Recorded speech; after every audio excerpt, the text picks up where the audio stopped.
Olá, Papi Blue! Olá, Mami Blue! Tratemos sobre o primeiro título de crédito clássico, a letra de câmbio. Foi o primeiro título de crédito moderno, nascido lá em 1200 e bola, com o nome de lettera cambiale. No Brasil já está normatizada desde o Código Comercial do Império, 1850. Só que em 1908 nós tivemos uma lei específica para a letra de câmbio.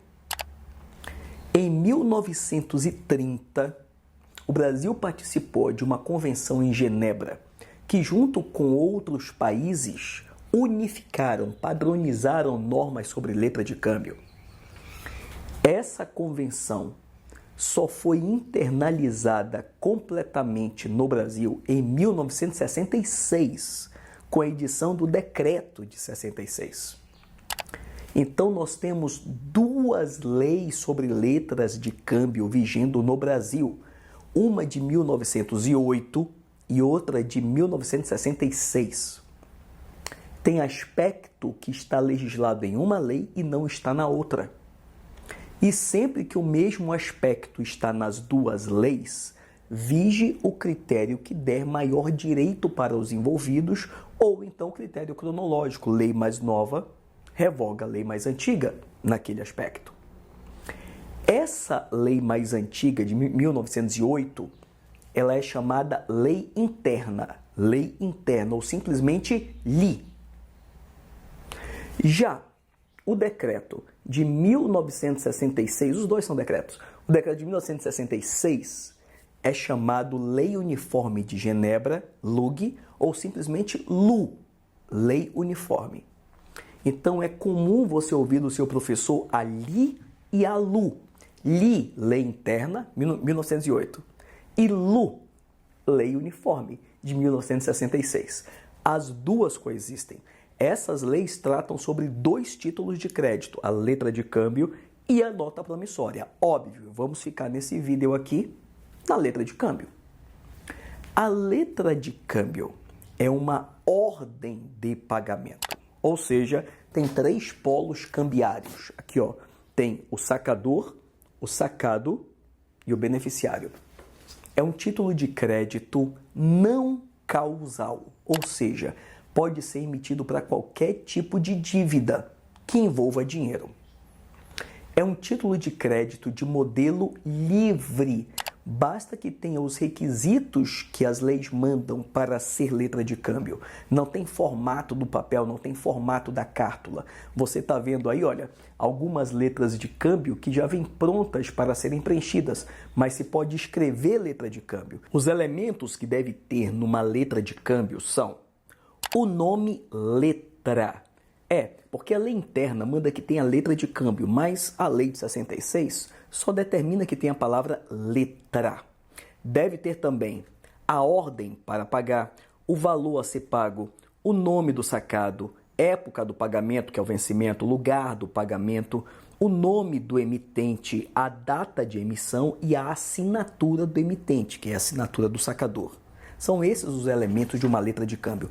Pode ser feita até em papel de pão, escrito a lápis em forma de coração. Desde que tenha esses elementos, é uma letra de câmbio. O vencimento da letra de câmbio pode ser de 4 espécies. Pode ser uma letra de câmbio à vista. Pode ser uma letra de câmbio para a data certa, para 30 de outubro.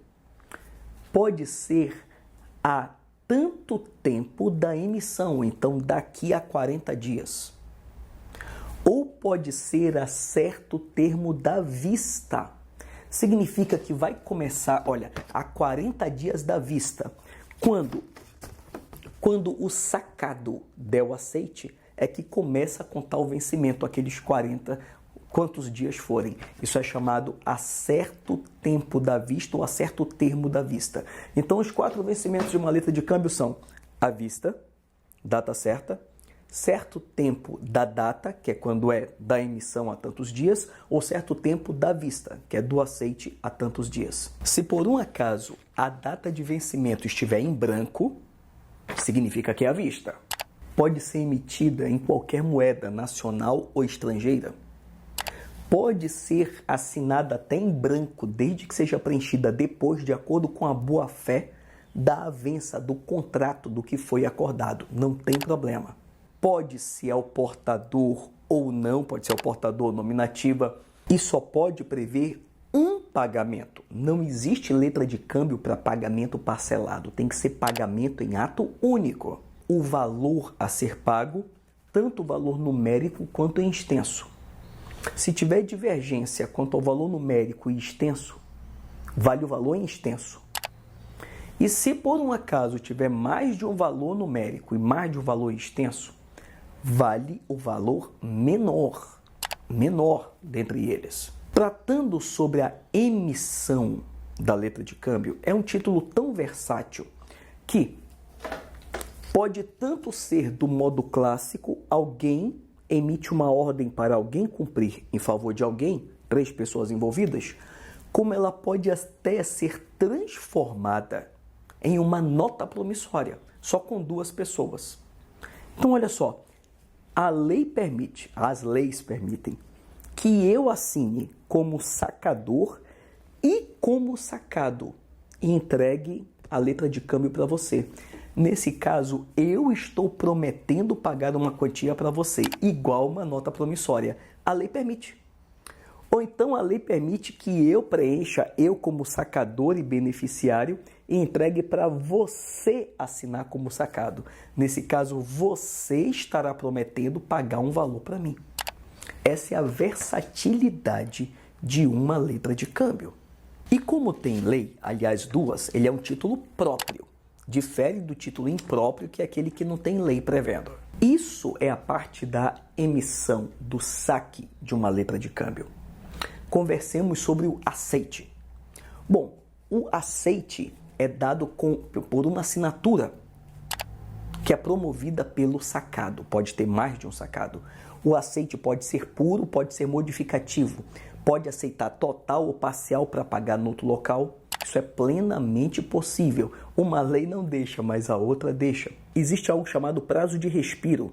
Quando uma cártula, quando uma letra de câmbio é levada para aceite, o sacado pode pedir que seja apresentado de novo no outro dia. Então ele tem 24 horas, um dia, para pensar se ele aceita ou não. Ele pode até reter essa cártula para entregar aceitada no outro dia. Se por um acaso ele retiver, se ele der o pino, se ele afanar a cártula, existe protesto por falta de devolução. Se ele não der o aceite, protesto por falta de aceite. E se por um acaso ele der o aceite e não pagar, protesto por falta de pagamento. Se a letra de câmbio for para a data certa, tem que ser levada para aceite até 6 meses. E se por um acaso for a certo tempo da vista, tem que ser levada para aceite em até 1 ano da emissão. Aquele que emite o título pode proibir que antes de tal data seja levada para aceite. Então, pode ficar claro que só vai ser levada para aceite a partir do dia tal. Pode ser avalizada quantos avais quanto caiba. Pode ter o aval em branco, o aval em preto, o aval parcial, o aval total. A mesma coisa o endosso. Pode ter o endosso em preto, endosso em branco, endosso próprio, endosso impróprio, tal qual nossa aula sobre endosso. Pode ter o endosso póstumo, que é o endosso após o vencimento, mas nesse caso vai servir como cessão civil de crédito, lá 286 do Código Civil. Já não vai ser uma operação cambial, vai ser uma operação civil. E esse endosso pode ser a ordem e não a ordem. A ordem é a simples assinatura. O endossatário pode passar para outra pessoa depois. Mas se eu quiser passar esse título para alguém e não quiser que ele passe para outra pessoa, eu assino e escrevo não a ordem. É o chamado endosso não a ordem. Vai parar naquela pessoa. E uma curiosidade. Qualquer pessoa que assina uma letra de câmbio, o sacador, o sacado, endossante, avalista, pode assinar de mão própria ou por procurador, por mandatário. A lei deixa. E no caso de não pagamento, a ação cambial própria para a cobrança é a execução. Execução de título executivo extrajudicial. Mas caso se queira ajuizar procedimento comum, pode. Mas o mais rápido é a ação de execução. Conversemos sobre a prescrição prescrição da letra de câmbio.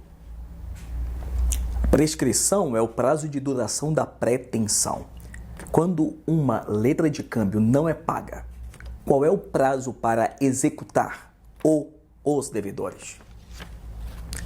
Há um sistema usado na letra de câmbio chamado sistema 3, 1, 6 meses. 3 anos, 1 ano, 6 meses. Sim, não é uma, são 3 prescrições. Olha só, para cobrar, para executar o devedor principal, que é o sacado, o prazo é 3 anos a contar do vencimento. Cobrar sacado, 3 anos do vencimento. Esse prazo também é para cobrar a avalista do sacado. Então, prazo para cobrar o sacado ou seu avalista, 3 anos. Mas nós aprendemos que o endossante se torna co-obrigado. Prazo para cobrar endossante ou prazo para cobrar o emitente, quando não tem um aceite, o prazo não é 3 anos, é 1 ano. 1 ano a contar do protesto. Então, prazo para cobrar interveniente, ou seja, endossantes. Avalistas que não sejam avalista do sacado. E prazo para cobrar o emitente, o sacador, 1 ano a contar do protesto. Agora, o prazo para regresso. Bom, já aprendemos que o endossante que paga pode cobrar de quem vem antes dele. O avalista que paga pode cobrar do seu avalizado. O nome disso é regresso. Prazo para regresso, 6 meses. 6 meses a contar do pagamento. Esse é o sistema 3 anos, 1 ano, 6 meses. Agora que conversamos sobre a letra de câmbio, ou lettera cambiale em italiano, ou Bill of Exchange em inglês, sim, é um título universal. Vamos ao segundo título de crédito clássico, nota promissória, que inclusive são as mesmas duas leis. É o próximo vídeo. Vamos a ele? É isso.